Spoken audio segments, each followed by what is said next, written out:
पति का नाम क्या है? तुम्हारा पति का नाम क्या है? कहाँ से आ रहे हैं आप? कहाँ से आ रहे हैं आप लोग? कहाँ से आ रहे हैं? जिरनिया से। कहाँ पर जाना था? हाँ? कहाँ पर जाना था? कहाँ पे जाना था? हाँ। बिहार। हाँ। आप लोग गाजा कहाँ से मिला? ये गाजा गाजा कहाँ से आया आप लोग? जिरनिया से लिए। कौन दिया? हाँ? कौन दिया आपको गाजा? आप लोगों को गाजा कौन दिया? खरीद के लिए आए हैं। खरीद के ले आए? बिहार से गाजा खरीद के ले आए? नहीं, 2 केजी ले आए थे। 2 केजी में वो भी कमी है मेरा। हाँ, 1.5 केजी का लमसम में था वो। ठीक है। आप कहाँ जा रहे थे गाजा लेके? कहाँ जा रहे थे? भागलपुर जा रहे थे। बिहार। तो ट्रेन से नहीं है, गाड़ी में क्यों आया? गाड़ी में क्यों आया? ट्रेन से नहीं ना के गाड़ी से कैसे आया?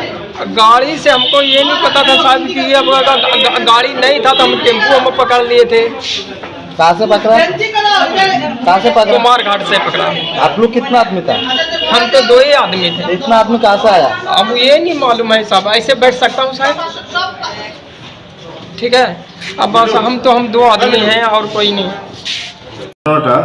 এটা আমরা যে প্রতিদিন যে প্রয়াস করি তার একটা গুড রেজাল্ট।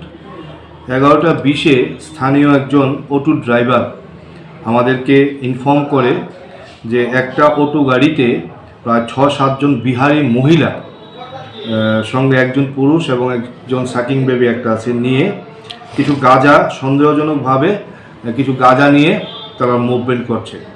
তো সেই ভিত্তিতে ধর্মনগর থানার পুলিশ গিয়ে ওই মহিলাদেরকে ইন্টারসেপ্ট করে।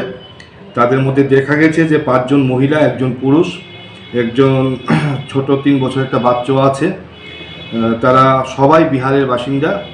তারা জিরানিয়া থেকে সবাই তাদের দেহের মধ্যে, তাদের বডির মধ্যে প্রায় 17 কেজি 700 গ্রাম গাঁজা নিয়ে আসছিল। তারা কুমারঘাট পর্যন্ত বাই রোডে এসছে। কুমারঘাট থেকে একটা অটো দিয়ে তারা ধর্মনগরের উদ্দেশ্যে আসছিল এবং তাদের গন্তব্যস্থল বিহার এবং তারা আইএসবিটি থেকে বাসে যাওয়ার পরিকল্পনা ছিল।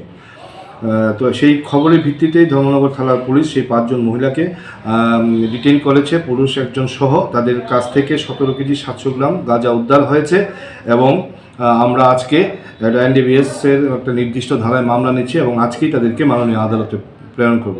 তো আমি আবারও বলতে যাচ্ছি, আমরা যে প্রত্যেক দিন প্রয়াস করি সেই প্রয়াসের আজকের যে ঘটনাটা তার একটা উদাহরণ এবং এই এলাকাবাসীর সহায়তায় আজকের পুলিশ আজকে এই গাঁজাগুলি সিজার করেছে।